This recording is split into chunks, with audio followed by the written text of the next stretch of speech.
Soy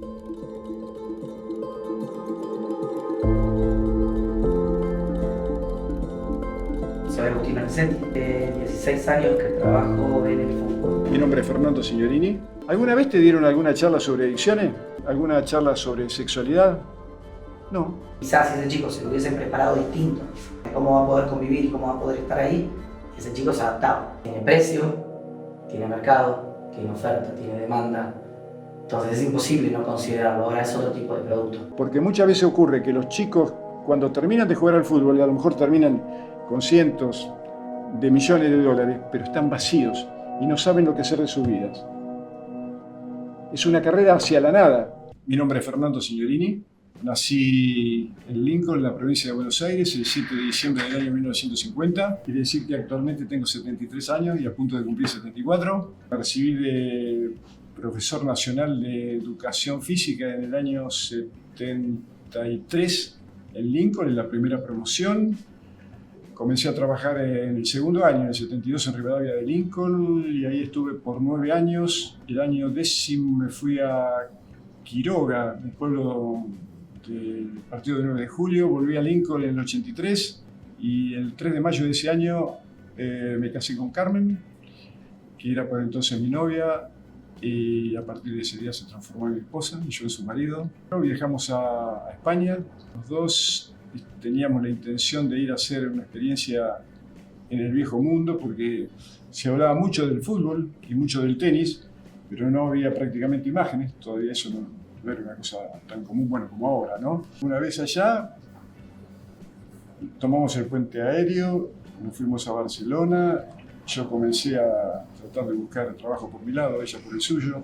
Ella lo consiguió bastante rápido en el Club de Salud de Manuel Orantes, el reconocido tenista español que estuvo en los primeros puestos del ranking mundial, inclusive le ganó la final de Roland Garros a Guillermo Vila.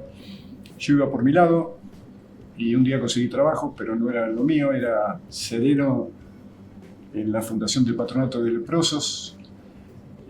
Trabajaba de 10 de la noche a 10 de la mañana, y eso, a pesar de que podía parecer bastante ridículo porque yo había vivido otra cosa, para mí era maravilloso porque es como que me estaba conociendo a mí mismo. Vos viste que en las pequeñas ciudades vos no podés ser vos tenés que ser lo que quiere la sociedad, porque si te vestís de una manera llamativa ya te empiezan a mirar de reojo.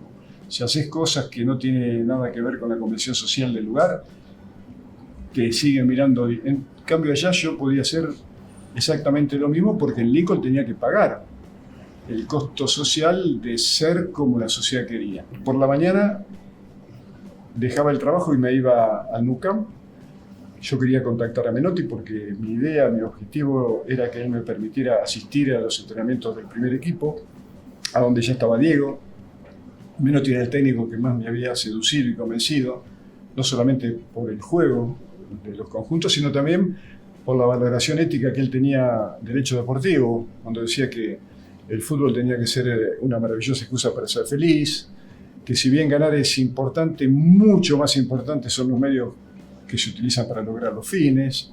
Eso de que la trampa era una porquería, era una debilidad de carácter, y todo eso a mí desde el principio me cayó muy bien porque sin saberlo yo pensaba lo mismo, ¿no? Bueno, después de mucho trabajo pude acceder a él, a pedirle esa autorización, y él, sin conocerme, sin saber quién era, extrañamente dijo que sí, porque estaba prohibida la entrada al entrenamiento, no entraba nadie. En esas 100.000 butacas que había, el único autorizado directamente por él era yo. Y así fueron pasando todos los días hasta que el 28 de junio de ese año hablé de una manera fortuita, por eso de que, bueno, tenía que pasar y pasó. Llegó Diego a entrenamiento, bajó del coche y quiso abrir la puerta para ingresar, se encontró con que estaba cerrada y tiraba en modo frenético, histérico, y a mí me dio mucha risa, y desde el lugar donde estaba, porque hacía mucho calor a la sombra de una columna, le dije esas primeras palabras que fueron: ¿viste, Diego? Después dicen que el que madruga Dios lo ayuda. La primera vez que llegas temprano y está cerrado. Y él se giró, me dejó, me miró y vino sonriendo hacia mí. Tenía 22 años, era un nene todavía. Y me dice: tenés razón, ¿podés creer que sea tan verde yo? Esa fue la primera vez y a partir de ahí, bueno, se fueron sucediendo los días hasta que el 24 de septiembre de ese año Antonio Goicoechea, un marcador central de Cuerpo Hercúleo del Atlético de Bilbao, tuvo para mí la maravillosa idea de romperle el tobillo. Digo, porque si eso no hubiera pasado, yo hoy no estaría acá con ustedes, porque todo tiene que ver con todo.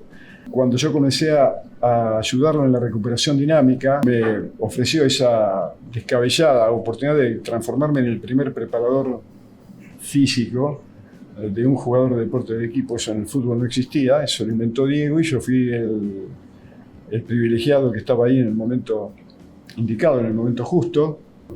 Después me llamó para la preparación del Mundial del 94 en Estados Unidos, que iba a ser su cuarto Mundial, el tercero conmigo. Yo ya había estado con él en el 86 en México y en el 90 en Italia.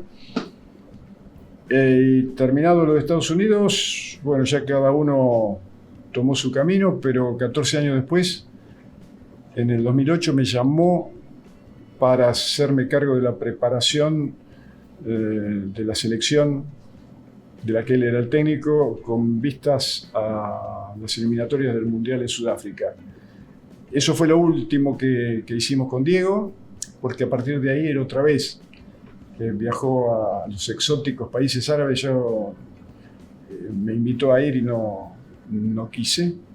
Y lo último, para terminar así esta especie de resumen, fue el 25 de noviembre del 2020, cuando yo había venido casi a mediodía de correr, de hacer mi rutina diaria, y un amigo me llamó al celular, y como hacía poco yo sabía que había venido de Barcelona, y era muy amigo de Diego, él también, y a veces cargábamos con eso de hablar en catalán, yo sabía 4 palabras. Entonces cuando abro el teléfono digo, «Digui, sisplau», y del otro lado él, con voz muy grave, me dice, «Murió Diego». ¿Qué está diciendo?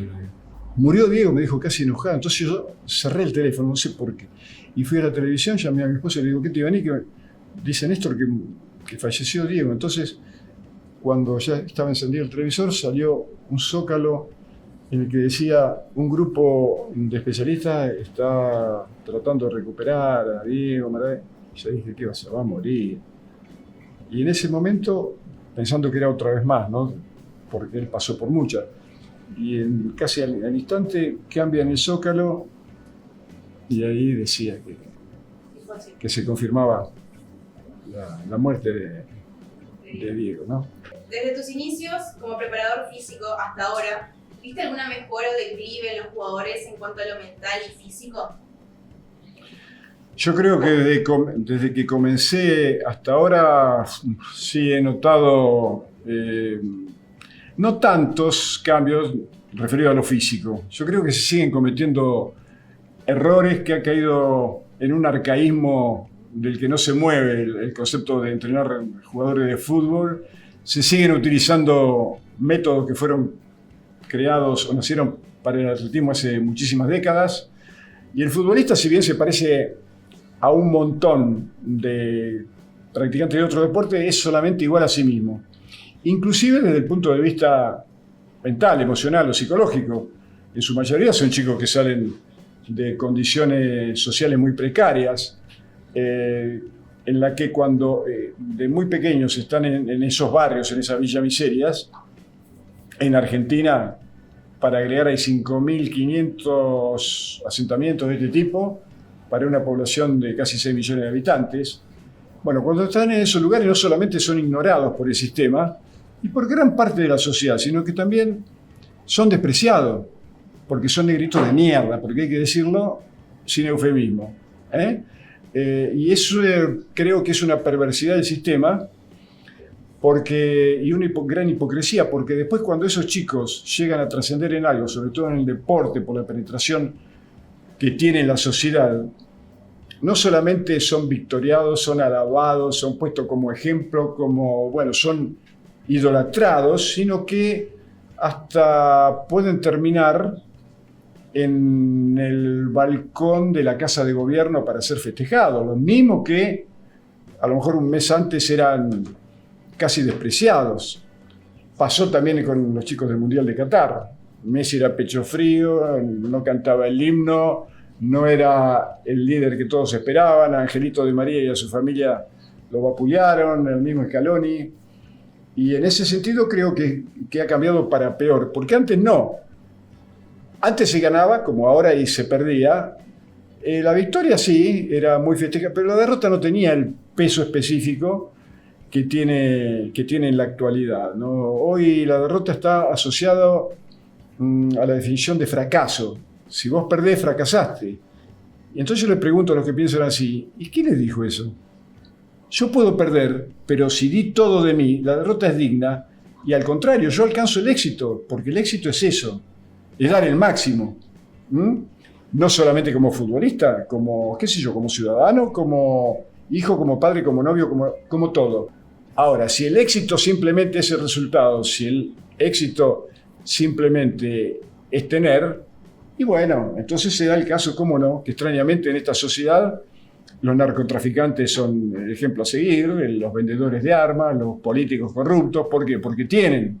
Y la sociedad cada vez está más de rodilla pidiendo por favor un poquito más de dignidad. Yo creo que sí, que en ese sentido ha cambiado para... Y desde lo físico, te repito, hay enormes errores que se cometen que han llevado, por ejemplo, a que en Argentina, en un solo torneo, haya habido más rotura del ligamento anterior que en las 5 principales ligas de Europa. Entonces, definitivamente, algo se está haciendo mal. Pero bueno, parece que todos siguen corriendo con los ojos vendados hacia un abismo del que después siempre es muy difícil salir, ¿no? ¿Cómo afecta la expectativa del jugador mentalmente, tanto por redes sociales como por el club? Hoy las expectativas que se ponen sobre el jugador a través de las redes sociales, de los dirigentes del periodismo también y de gran parte de la sociedad que pone en ellos, qué sé yo, las expectativas, y eso ya es un error. Que uno ponga las expectativas en el otro como para que el otro haga y logre lo que yo quiero y no puedo, no. Cada uno nos tenemos que hacer cargo de uno mismo, ¿no? Y animarnos aunque no podamos. La influencia en este momento de la historia es muy preocupante. Chicos que tienen, y familias que tienen brutales problemas, inclusive durante la convivencia, porque si el hijo no logra lo que los padres quieren. Yo digo que hoy, más que hablar con los chicos, yo diría y sugeriría de hablar con los papás. Por supuesto que en toda regla hay excepciones y hay padres que no necesitan de eso, al contrario. Pero la mayoría es así porque es como que están esperando que sus hijos sean lo que ellos quisieron y no pudieron. Sobre todo desde el punto de vista material. Después, si es honesto, si es noble, si es solidario, eso a lo mejor pasa a un segundo plano. Tiene que tener una buena posición. Importa el nivel de vida y no la calidad de la misma. Y eso creo que para la sociedad de hoy, y pensando en un futuro más o menos inmediato, es muy preocupante porque se está imponiendo una deshumanización que a mí sinceramente casi que me aterra, ¿no? Pero también las redes sociales tendrían que sufrir, entre comillas, un control de contenidos que todo el mundo se niega por eso de que no se puede coartar la libertad de expresión. Y yo digo, ¿qué libertad de expresión? Si uno quiere un país distinto y mejor, una sociedad distinta y mejor, no puede repetir la misma fórmula porque va a conseguir los mismos resultados. Humberto Eco dijo alguna vez que las redes sociales habían llegado para darle lugar al tonto del pueblo, que mucha gente, escondido siempre detrás del anonimato, es capaz de agredir, de tratar de la peor manera a la víctima predestinada, que es una manera también de vomitar su propia mediocridad, su propia incapacidad, entonces tratar de despedazar al otro para sentirse alguien. Por eso digo que yo desde hace mucho tiempo reclamo, obviamente que nadie me escucha, pero a mí qué me importa, yo lo sigo diciendo, de que tiene que haber, sí, cómo no, un control de contenidos, porque, te repito, esa influencia o esos mensajes que llegan sobre todo a los chicos, hace que algunos de ellos, y no hace mucho que pasó y está pasando, no puedan luchar contra la frustración que le produce el hecho de quedar, por ejemplo, fuera de la convocatoria de los equipos, chicos en edades juveniles que han decidido poner fin a sus vidas precisamente por esa incapacidad para resolverlo. Entonces, si el fútbol es un hecho cultural,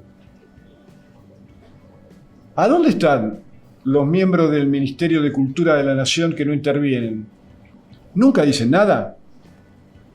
Y si es también un argumento para mejorar y preservar la salud de quienes los practican, ¿a dónde están ante estos hechos aberrantes y terminales los miembros del Ministerio de Salud Pública de la Nación? Nadie va a decir nada. Se lo va a dejar a los jóvenes a que les pase lo que, sin formarlos, sin preocuparse por ellos, sin educarlos. Yo creo que tiene que haber de una vez por todas una gran mesa de debate a donde todos aquellos agentes que puedan colaborar en encontrar las mejores soluciones para recuperar el pasado, un pasado que nos hizo conocidos, respetados, imitados, muchas veces envidiados, y hoy ya no pasa. Hoy estamos viviendo en un deterioro cultural que es alarmante, y como el fútbol es también un argumento cultural que fue creado, y yo sigo defendiendo esa idea, con la idea de mejorar a los practicantes, no solamente desde el punto de vista deportivo, sino también para lograr de ellos el mejor individuo para una sociedad que los espera, que los merece, que los necesita y los reclama. Sin embargo, todo el mundo mira para otro lado porque lo único que importa es ganar, y lo único que importa, en definitiva, es la imagen. ¿Cómo crees que influye esto, por ejemplo, a un chico que recién está empezando en esto, mentalmente hablando? Porque con lo que vos decías, llegó hasta el suicidio un joven. Entonces, hablar un poco de eso, hasta qué punto afecta. Yo hace no mucho tiempo estuve en una cena, en un asado, y había muchos chicos que jugaban en un club importante de Argentina, y en un momento a uno de ellos que tiene 16 años y que es una promesa también, le pregunté, ¿cuánto hace que está en el club? Él tenía 16, me dice 8, quiere decir la mitad de su vida en el club. Bien. ¿Alguna vez te dieron alguna charla sobre adicciones? No. Ah, mira. ¿Y alguna vez te dieron alguna charla sobre sexualidad? No. Ah, tampoco. Entonces, como había 3 o 4 padres de ellos al costado, le dije, ven, eso quieren de sus hijos. Que sean lo más estúpido posible, que sean lo más vulgares, lo más groseros, porque así lo van a manejar mejor. Entonces yo creo que, repito, ¿a dónde están y qué compromisos tienen aquellos que ocupan los lugares que el Estado designa como para cambiar este estado de cosas? Porque si no, no solamente este fenómeno va a continuar, sino que se va a agravar, ¿no? ¿Cómo crees que el fútbol puede funcionar justamente para educar a estos niños o jóvenes? ¿Cómo crees que se puede educar desde ese lado? Yo creo que el fútbol hoy es un argumento fundamental y maravilloso, pero claro, tiene dos caras, o para ayudarlos a ser mejor o para hacerlos pedazos, ¿no? Hubo un tal Diego Maradona que cuando estaba en su lugar de origen y descubrieron sus capacidades extraordinarias, asombrosas para jugar al fútbol, fue convocado para jugar y comenzó su carrera. Pero en ese momento, él fue el primer producto de la globalización del fútbol y de un futbolista. Llegó a ser el hombre más conocido del mundo. Pero él mismo se encargó de decir que un día le pegaron una patada, literal, como dijo él, en el tuje, lo subieron a la cima de la montaña, pero nadie le dijo, porque también nadie había estado en esa cima, para soportar los vientos huracanados de la fama, la perversidad del sistema, la instrumentalización. Y él entonces necesitaba algo para estar a la altura de lo que tanto se pedía de él, porque un día hasta estuvo sentado en una mesa en honor a él con los reyes de España, ¿no? Y entonces ese chico salido de Fiorito, ¿qué hizo? Bueno, lo que hubiera hecho yo en las mismas circunstancias. Recurrió a una especie de muleta que lo hacía estar a la altura de las circunstancias, ¿no? porque le cambiaba el temor y el miedo a lo mejor por un tipo de conducta mucho más lanzada, como dicen en España, y recurrió a la cocaína.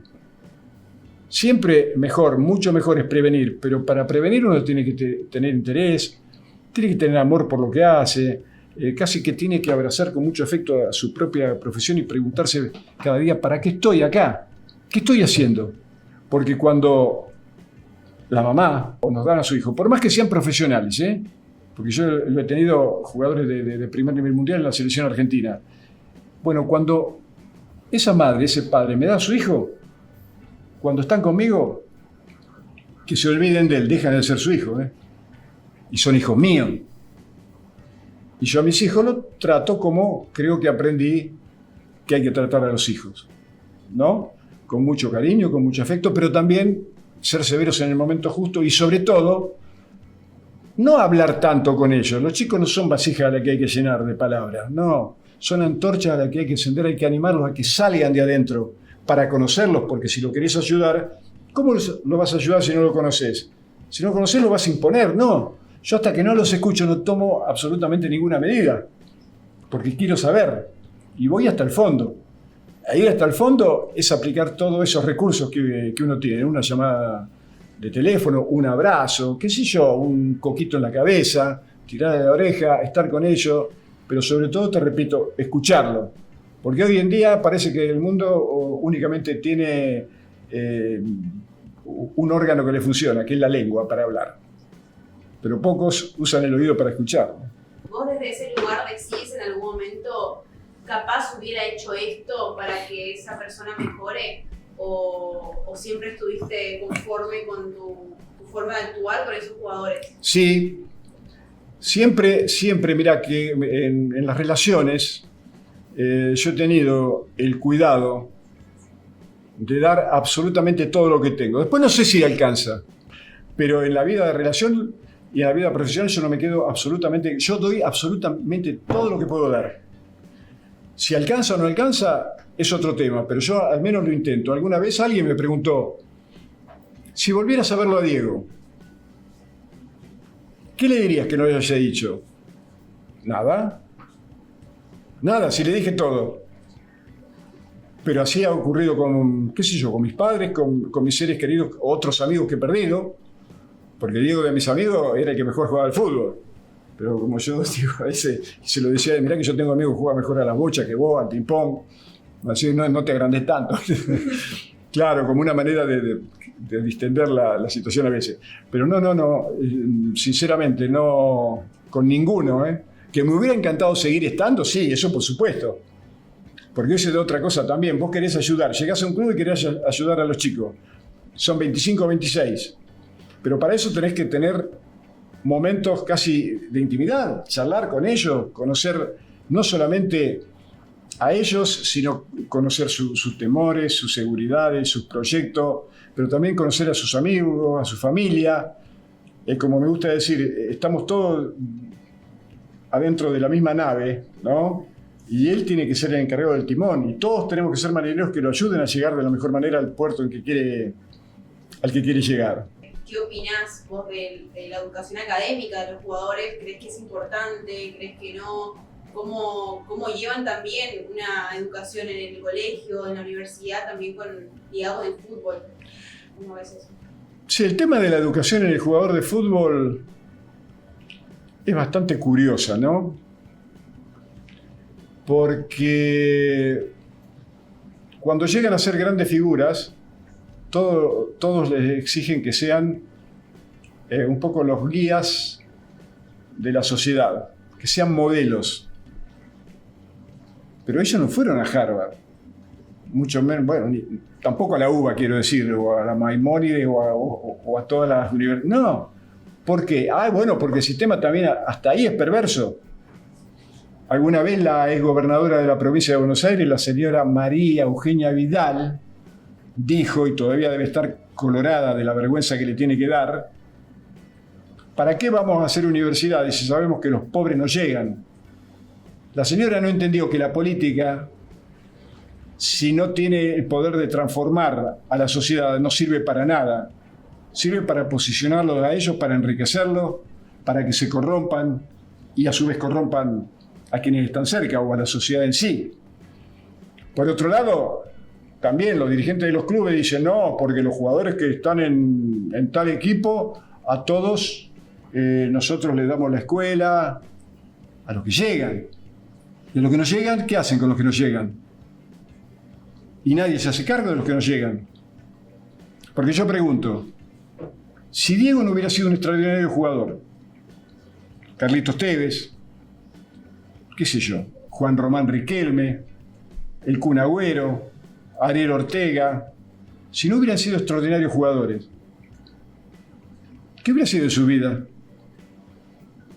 Lo mismo que fue con todos aquellos que estaban con ellos y no llegaron. Hubieran sido ignorados, hubieran sido despreciados, tal vez hubieran sido albaniles para hacer las grandes mansiones y estar a 40 metros en un andamio muriéndose de frío en invierno, de calor en verano por unos pocos pesos, para hacer las casas de otros y no tener la posibilidad de hacer su propia casa porque no tienen recursos. Hubieran sido así, pero la hipocresía hace que, claro, cuando levantan la cabeza y salen, aquellos mismos que lo desprecian después lo van a buscar y le hacen sacar fotos con los hijos y lo invitan a sus mansiones.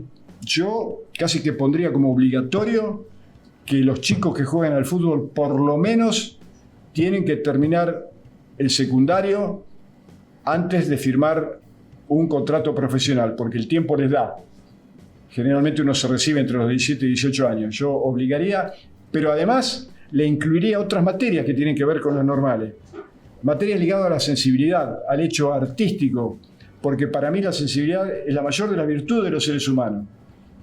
Alguna vez en mi primer libro, Fútbol llamado a la rebelión, la deshumanización del deporte, se me ocurrió recordar una frase de Albert Einstein que dice que muchas veces la imaginación es más importante que el conocimiento. Pero yo digo que ambas cualidades, si no están apoyadas en la sensibilidad, pueden dar lugar a hechos catastróficos en la historia de la humanidad. Porque los que con mucha imaginación y conocimiento inventaron, diagramaron y lanzaron las bombas sobre Hiroshima y Nagasaki, las dos ciudades japonesas donde causaron más de 200.000 muertos, tenían mucha imaginación, tenían mucho conocimiento y tenían cero de sensibilidad. Entonces, los jugadores no. Es una carrera hacia la nada, porque en definitiva a ellos también hay que convencerlos de que de ninguna manera es más rico el que más tiene, sino el que menos necesita. ¿Qué opinás de que se haya adelantado la carrera del jugador y esta desesperación que les crea a ellos en ya firmar un contrato fijo? ¿Qué opinás sobre eso? Ya conseguir un contrato a corta edad. Yo creo que esto de perseguir a los chicos, porque prácticamente lo persiguen, ¿no? En cada región del país para descubrir el talento y hacerle firmar un contrato a ellos y a los padres que lo comprometa a responder a tal o cual representante. Es una aberración, hay que legislar acerca de eso también, porque muchas veces se los trae a los chicos desde el interior profundo a la capital y se los trae solos. Entonces el choque que les produce desde el punto de vista emocional es brutal. El mismo Pablo Aimar, ¿cuántas veces ha dicho Pablo que inclusive venía de un formato de familia estable, con sus padres, sí, trabajadores de clase media, pero que apuntaban a la formación, a la educación, y él mismo, a pesar de eso, imagínate lo que pueden ser, a lo mejor hay algunos que, como dicen, son tan salvajes, pobrecitos, que bueno, les da lo mismo, pero a la mayoría no. Entonces yo digo que hay que legislar, tiene que haber una edad, pero además de una edad, tiene que haber una especie de examen desde el punto de vista psicológico y también emocional para ver si ellos están preparados para poder llegar a ser jugadores de fútbol. Por más que hayan rendido todo bien en cada uno de los exámenes, tiene que ser acompañado de su familia. El núcleo familiar tiene que venir con ellos. Entonces el club se tiene que encargar de darle, por ejemplo, por supuesto la educación, pero además trabajo a sus padres para contenerlos de otra manera. Porque muchas veces se dan casos de chicos que inclusive yo tengo muchas experiencias con pibes que de 9 años que los clubes lo van a captar y lo quieren traer a Buenos Aires, y más de un padre me ha llamado para ver ¿Qué hacen? ¿Cómo que hacen? Déjalo ahí, déjalo en ese lugar o vénganse todos para acá. Y si no, no, de ninguna manera. Los productos tienen características y yo creo que los jugadores también. Por ejemplo, Messi, que lo operaron para que sea más alto porque no cumplía con el estándar de fútbol. Ahora la verdad no sé cómo es, pero en el sentido de la altura, el cuerpo que requiere, que tengan que entrenar todos los días, ¿vos sentís que eso les afecta mentalmente a los jugadores? Bueno, primero hay que decir que respecto de las características físicas de los jugadores en el fútbol, no en otros deportes, pero el fútbol es completamente distinto a todos los deportes. Así jugadores, por ejemplo, que no llegan al 1,70 m, Leo es uno de ellos, Diego también, o Iniesta, o Xavi, grandes jugadores del mundo, no tiene nada que ver con... Es más, a Lionel Messi, cuando estaba en Newell's Old Boys, el club no estuvo de acuerdo con pagar un tratamiento hormonal para que él creciera. ¿Por qué? Y porque era muy chiquito. Si hubiera medido 10 centímetros más, a lo mejor sí. Pero en el jugador de fútbol, la eficiencia y la posibilidad de que sea un gran jugador no se mide ni con la balanza, ni con el metro, ni con el cronómetro.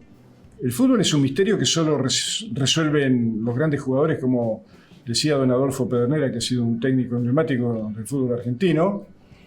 Y entonces, lo que en otros deportes sí puede ser un factor limitante, en el fútbol no. De hecho, la gran mayoría, el 98% de los jugadores casi a nivel mundial no serían grandes jugadores de básquet.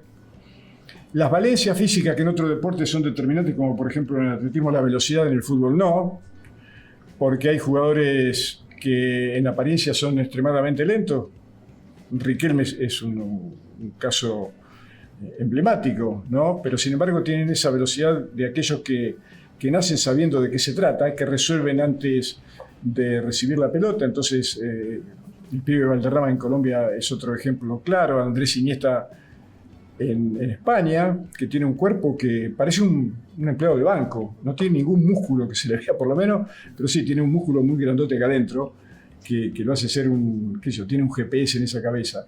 No, de ninguna manera, salvo aquellos que todavía están convencidos de que sí, que el físico es importante. Por eso tal vez Messi no se haya desarrollado acá en Argentina, en divisiones inferiores, como lo que persiguen es el triunfo antes que la formación. En la mayoría de los casos eligen a los grandotes en lugar de los pequeños, ¿no? Pero claro, después cuando las posibilidades se van más o menos equiparando, esos grandotes quedan afuera y los que juegan son los de menor estatura. Yo creo que es otro de los ejemplos, de los clarísimos ejemplos de los errores conceptuales de aquellos que no entienden que el fútbol es un hecho mucho más ligado a lo artístico que a lo científico. Porque, te repito, Usain Bolt corre los 100 metros en 9 segundos 58 centésimas, récord vigente. Diego tardó para recorrer la mitad de la distancia de Usain en el gol a los ingleses, tardó 11.1, quiere decir, tardó más tiempo para recorrer la mitad de la distancia y empleó más pasos para recorrer la mitad de la distancia de lo que recorre Usain. Bolt hace 41 pasos en los 100 metros y Diego hizo 43. Entonces, cuando se habla de eficiencia, no tiene nada que ver todas esas cualidades físicas de las que estamos hablando. Se trata simplemente de que ser un extraordinario jugador de fútbol es casi un milagro, porque es el más complejo de todos los deportes, absolutamente. No hay otro que se le equipare en eso, en términos de complejidad. Pero bueno, eso de tener un buen cuerpo, entonces se han desarrollado gimnasios, pero todo ligado al gran negocio que produce el deporte. Porque hoy, imagínate que debe haber decenas de miles de gimnasios en el mundo. Multiplicarlo por la cantidad de dólares y es una cifra enorme. Es lo mismo que dijo Juan Román Riquelme cuando nos preguntó ¿para qué se ponen esos cosos acá, los GPS? Y no, bueno, para medir lo que corrió. ¿Qué me importa? A mí me importa lo que jugó. O los drones que andan dando vuelta ahí. Hay muchos equipos que los jugadores juegan entre ellos, apuestan a ver quién le pega primero al dron. Se lo toman en broma porque ellos saben que no sirve prácticamente para nada, y ahora se ha puesto de moda la neurociencia, que puede ser importante, qué sé yo, en deportes de cadena cerrada, pero no en el fútbol, que además es una construcción cultural de las clases populares. Porque en los barrios opulentos, en los barrios ricos, sí, se juegan otros deportes que tienen un sentido más elitista. Pero como decía Diego, en Fiorito no podíamos jugar al polo, porque si había un caballo lo comíamos, porque había mucho hambre. Entonces el fútbol es un hecho cultural y artístico. Ahora, que como siempre, aquellos tipos que son muy habilidosos para detectar un gran negocio se hayan impuesto y ganen con ello fortunas incalculables, bueno, han intoxicado el ambiente y ahora sabe lo que cuesta convencer a un jugador que no le sirve de nada tanto músculo, que a lo mejor le sirve, bueno, para seducir a las chicas en verano porque se ponen, pero sirve para eso y para muy, muy poco, al menos en el fútbol. En otro deporte no digo nada porque yo de los otros deportes no opino, no hablo porque no estoy inserto en ello, ¿no? ¿Por qué lo conoces? ¿Qué era lo que lo hace sentir tan vacío y tan, no sé, falto de tantas cosas? Pues vos sabés que hizo muchos errores y seguramente le va a haberse aconsejado muchas cosas. ¿Qué era lo que no le hacía falta?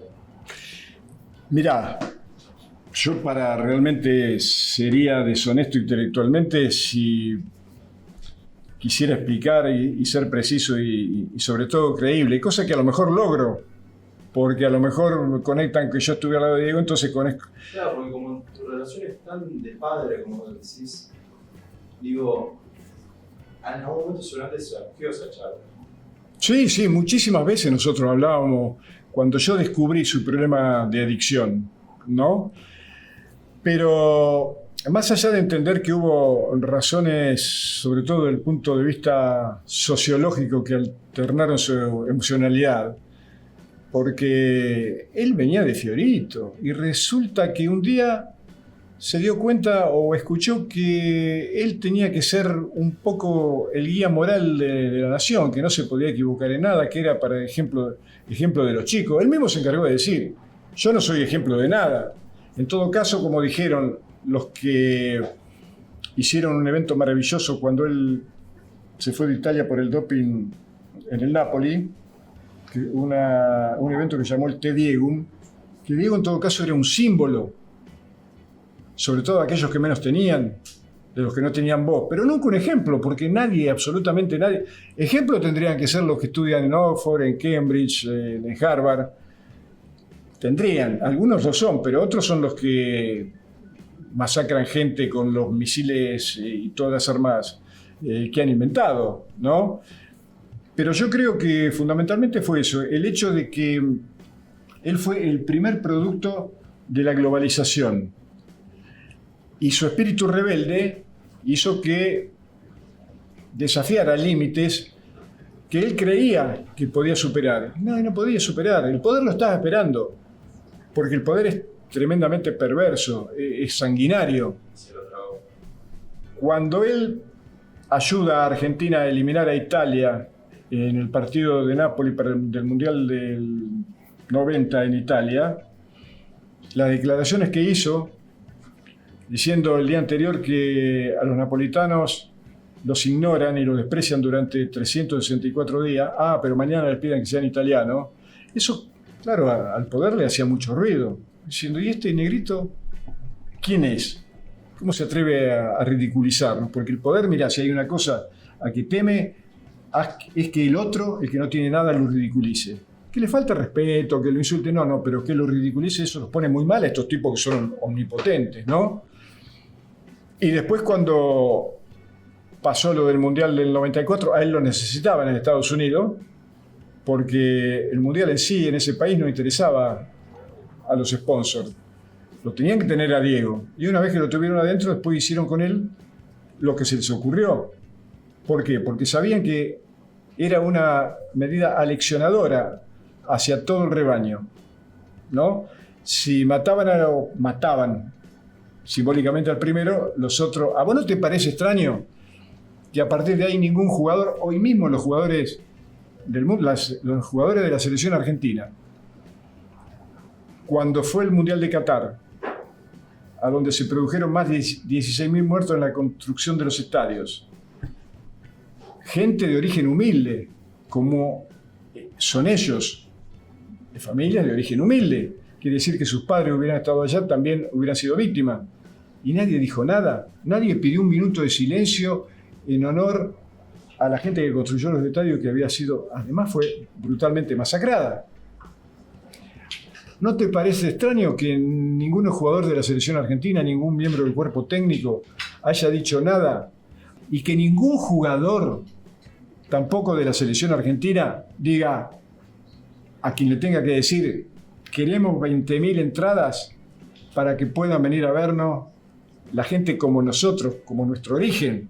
Porque si ellos no hubieran sido grandes jugadores, sus familias tampoco podrían ir a la cancha a ver, porque no les alcanzaría el dinero.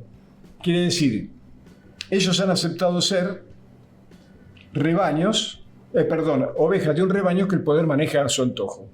Y Diego no era una oveja, Diego era el lobo que estaba dispuesto extrañamente a defender al rebaño, ¿no? Porque en todo caso él era el mejor de todo y ese era su compromiso por su mismo origen, porque nunca renunció a su condición de clase y siempre estuvo al pie del cañón como para decir lo que había que decir y defender lo que había que defender. Pero hoy a los jugadores los han deshumanizado, los quieren estúpidos, los quieren sumisos, los quieren groseros, porque así son, o es mucho más fácil de manejarlo.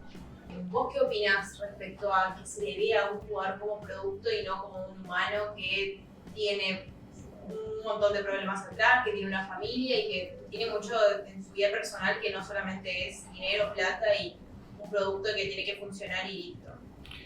Yo creo que el hecho de que hoy se lo siga considerando, no todos por supuesto, pero la gran mayoría, como producto al jugador, tiene que ver con la miserabilidad de quien piensa de esa manera. ¿Cómo puede haber alguien tan miserable como para tratar a un jugador como un objeto?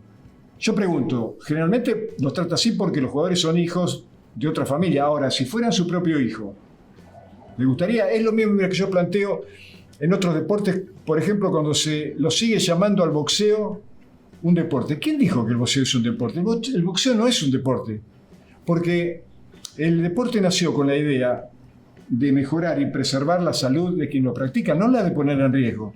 Una sola trompada o golpe en la cabeza, está estudiado que puede deparar 40 patologías distintas, no solamente a nivel facial, sino también y mucho más peligroso desde el punto de vista neurológico. Sin embargo, sigue el baile. El circo romano debe continuar en su peor versión, ¿no es cierto? Porque, por ejemplo, además, hablando de eso, ¿no?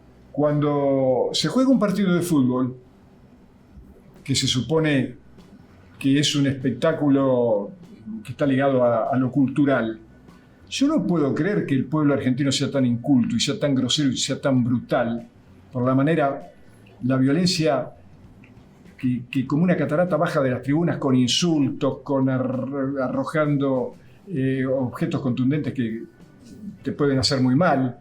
Y sin embargo, por la radio, todo el mundo exacerba. Yo siempre recuerdo esa maravillosa frase de un pensador oriental: controla las pasiones, el goce de los sentidos es la matriz de los futuros problemas. Y en el control de las emociones está, creo, el futuro mismo de la humanidad. No ya solamente en el fútbol, porque en sí el proceso civilizatorio está en pañales. Yo creo que la mayoría de los seres humanos está mucho más cerca del estado animal del que venimos que el civilizatorio, porque si fuéramos realmente civilizados, por ejemplo, yo pregunto, ¿para qué querríamos policía? ¿Y por qué tendríamos que usar llave en la puerta para cerrar o rejas para cuidar lo que tenemos? ¿Somos capaces todavía de masacrarnos entre nosotros simplemente por un partido de fútbol o por cuestiones religiosas o por cuestiones de territorio o por cuestiones de riqueza? Hoy es todo violencia simbólica que después se transforma en violencia real. Entonces digo, sinceramente hay que ser demasiado miserable como para cosificar a un ser humano. ¿Cómo se los cosifica a ustedes? ¿O no se cosifica a la mujer? Resulta que para vender un coche tengo que poner una señorita. ¿Por qué? ¿Qué tiene que ver eso? Una de ustedes es masacrada cada 30 horas acá, pero de eso no se habla. se habla de que el domingo juega River y Boca o la selección. Yo no quiero hablar de Boca y River y de la selección. Yo no quiero hablar de los problemas reales que afectan a la sociedad de hoy. Porque mi compromiso es ayudar de la manera en que yo pueda. Y en eso, en serio que pongo todo, y a lo mejor no alcanza para nada. Pero, por ejemplo, para colaborar con ustedes, a que ustedes, qué sé yo, puedan tener otra visión o puedan escuchar cosas distintas a la que normalmente bajan de los medios, a donde tipos, por ejemplo, en los programas deportivos, elegantemente vestidos de saco y corbata para decir las estupideces que dicen, podrían estar en tanga. Y son agresivos, y son irrespetuosos con los jugadores, y después salen pidiendo perdón. No, pero ¿por qué tenés que pedir perdón? Primero pone todo el énfasis en no ofender a nadie para que no tengas que recurrir a ello. La importancia que era también de que esa persona pueda aguantar, por decirlo entre comillas, estar en un país completamente distinto, con clima distinto, con personas distintas, pero es lo suficientemente... O sea, tenés que pasar por eso solamente por el dinero, porque yo, al menos creo en lo personal, que van ahí por dinero, sí, claro, por poder. Sí. Entonces, ¿qué pensás de todo esto? Está bien, vos lo llevás a Arabia o lo llevás a Irán o a un destino remoto, costumbre distinta, comida distinta, clima distinto, bueno, todo sin conocer absolutamente a nadie, pero generalmente el apoderado va, firma y se vuelve, y el que se queda es el chico. ¿No? Entonces, eso también habla de que hay una falta real de compromiso. Eso sí, le van a cobrar como si estuvieran con ellos. Pero entonces, si vos educás a los jugadores de chiquitos que puede pasar esto y tienen que saber decir que no, y para decir que no, tienen que prepararse porque hay muchas cosas que no saben y las tienen que aprender, que no son tantas tampoco, ¿eh? No son tantas. Ellos y la familia también, porque Leo Messi tiene en su papá a uno de sus más cercanos y mejores colaboradores. No tiene tipo, sí, gente que le viene a ofrecer, sí, pero después es el padre el que decide. Entonces yo creo que también en eso los países mismos tendrían que legislar, porque hay historias de chicos que van del África a los principales países de Europa como, qué sé yo, o ciudades como Londres, como París, como Roma, y que no están a la altura de las expectativas, y después andan deambulando por las calles, vendiendo o limpiando parabrisas de los coches, porque los abandonan a su suerte. Mientras, por un lado, hay organismos que están tratando de hacer lo posible por poner a los chicos a salvo de todo lo que tiene que ver con las apuestas de la ludopatía, que es una adicción tremenda y brutal, y sin embargo, la selección argentina y los principales clubes de Argentina tienen como sponsor. Entonces, ¿en qué quedamos? O una cosa o la otra. No, que convivan las dos.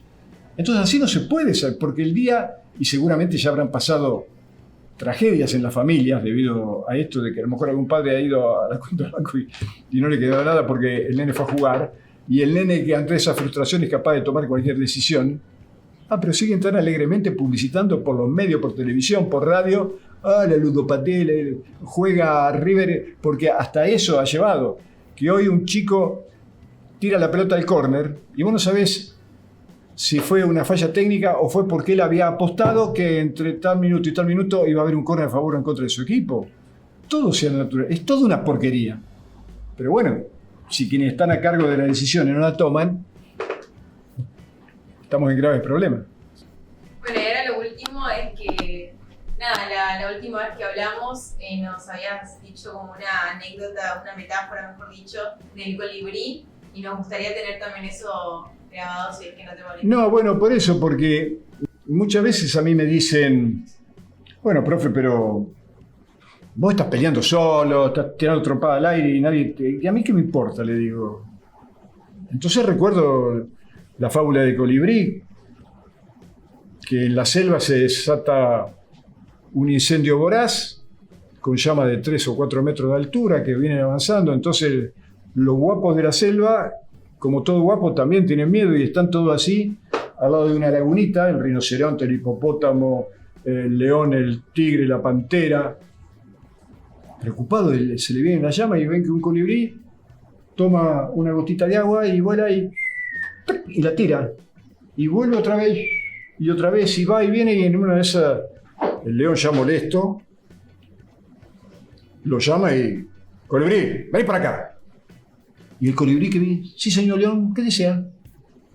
Entonces el león le dice, ¿qué te crees, que somos estúpidos? ¿Que con esa botella de nieve va a apagar el incendio? Entonces el colibrí se arma bien, se golpea el pecho y dice, yo hago mi parte. Y sigue yendo y viniendo. Bueno, yo hago mi parte. El día que seamos millones, vamos a apagar este incendio que está destruyendo al fútbol y a la sociedad. Muchísimas gracias. No, a ustedes, que tengan mucha suerte.